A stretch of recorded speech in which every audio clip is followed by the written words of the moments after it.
Hello, good afternoon, dear students. This is Naresh sir here.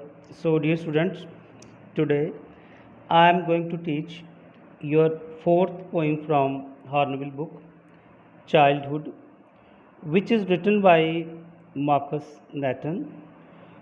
So, let's get start now. तो बेटा इस poem में जो poem आपकी चाइल्डहुड है जिसका मीनिंग आपका बचपन, तो in this poem the poet thinks deeply over the question of is last childhood. वो बड़ा ज़्यादा सोचता है कि उसका चाइल्डहुड कहाँ चला गया। ठीक है, childhood stage of innocence in which the child believes that others and elders loves unconditionally. कहता जो एक चाइल्डहुड होता है, ये एक इनोसेंस, एक मासूमियत की स्टेज होती है जिसमें बच्चा सोचता है कि सारे लोग बड़े ज़्यादा अच्छे हैं, उनमें कोई भी हाइपोक्रेसी नहीं है, कोई छल कपट नहीं है, और वो मुझे बड़ा अच्छा प्यार करते हैं। लेकिन धीरे धीरे जैसे बच्चा बड़ा होता है तो उसको लगता है सारी चीज़ें गलत थी। तो let's start the reading from your book. When did my childhood go? Was it the day I ceased to be 11? Was it the time I realized that hell and heaven couldn't be found in geography and therefore couldn't be? Was that day? तो यहाँ पे seize का meaning होगा किसी चीज़ का and होना, रुक जाना, ख़त्म होना। गो का मीनिंग होगा यहाँ पे एंड होना, और रियलाइज का मतलब अंडरस्टूड, समझना। तो यहाँ पे पोइट क्या कहता है? Poet wonders when he lost his childhood. Poet बड़ा हैरान होता है कि उसका चाइल्डहुड चला गया। He reflects that it was the day when he cross the age of 11। तो वो सोचता है कि उसका चाइल्डहुड कब चला गया। शायद वो जब उसने 11 साल की एज पार की, 11 साल की एज को उसने क्रॉस किया, जहाँ वो 12th ईयर में हो। और it could be the time when he realise that heaven and hell were no real places. जब उसने रियलाइज़ किया कि स्वर्ग और जो नरक है वो रियल प्लेसेस नहीं है। They couldn't be found anywhere in books on geography. तो उसको लगा कि जो उसका चाइल्डहुड है, ठीक है, about which had been since childhood exist in reality. कहता है उसका जो चाइल्डहुड है वो ना तो जोग्राफी की बुक्स में है, geography text books did not give the location of any such places. The poet realise that he might have lost his childhood. तो उसको लगा कि उसका चाइल्डहुड कब चला गया। When he gained his rational outlook due to getting educated. और जब उसको मतलब बाहर आउटलुक की समझ आई, जब वो बड़ा हो गया, तो उसको लगा कि शायद मेरा चाइल्डहुड चला गया है। सेकंड जो स्टांजा आप लोगों का, when did my childhood go? Was it the time I realized that adults were not all they seemed to be? They talked of love and preached of love, but didn't act so lovingly. Was that day? तो यहाँ पे उसने कहा seemed का meaning हो गया appeared, ठीक है। प्रीस्ट का मीनिंग जो पढ़ाया गया। एक्ट का मीनिंग हो गया बिहेव करना, और लविंग हो गया किसी के साथ कंपैशन शो करना, दूसरों के साथ प्यार करना, हमदर्दी शो करना।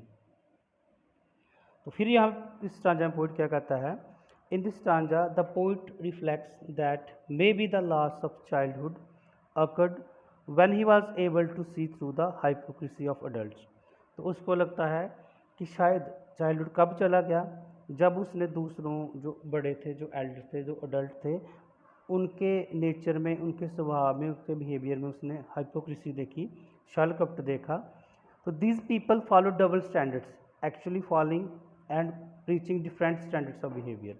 तो बेसिकली ये लोग क्या करते थे, उसको जब ये रियलाइज़ हुआ कि लोग छल कपट वाले हैं, सेल्फिश हैं, जो अडल्ट्स हैं, डबल स्टैंडर्ड है, कहते कुछ हो रहा है, करते कुछ हो रहा है। तो they told the poet to be loving and caring, however they themselves were argumentative.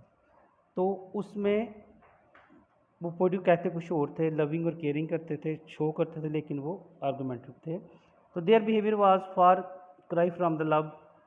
कहते उनका जो बिहेवियर था वो बहुत ज़्यादा दूर था प्यार से। Perhaps say that the poet recognise broken trust was a major step towards adulthood. तो पोइट का मतलब कि जो विश्वास टूट गया इन लोगों के प्रति, जैसे वो मतलब कि बातों में बड़ा प्यार करते थे, शो करते थे, एक्चुअली वैसे नहीं थे। तो तब उसको लगा कि मेरा चाइल्डहुड चला गया है, जब लोगों के एक्शन में जो हाइपोक्रेसी, सेल्फिशनेस, ये सारी चीज़ें पैदा हो गई हैं। थर्ड स्टांजा आप लोगों का, व्हेन डिड माई चाइल्डहुड गो, फिर इसमें कहता है मेरा चाइल्डहुड कब चला गया। Was it when I found my mind was real mind, means कि जब उसमें थोड़ा सा ईगो आ गया, जब उसने सोचा अपने आप में, सोचा कि क्या मेरा मन सचमुच मेरा ही था, जब उसको महसूस हो गया कि मेरा अलग अस्तित्व है, मेरी अलग पहचान है, कि मैं अपनी मर्जी का मालिक खुद हूँ, तब उसको लगा कि मेरा चाइल्डहुड चला गया है। To use whichever way I choose, producing thoughts and were not those of other people but my own and mine alone was that day।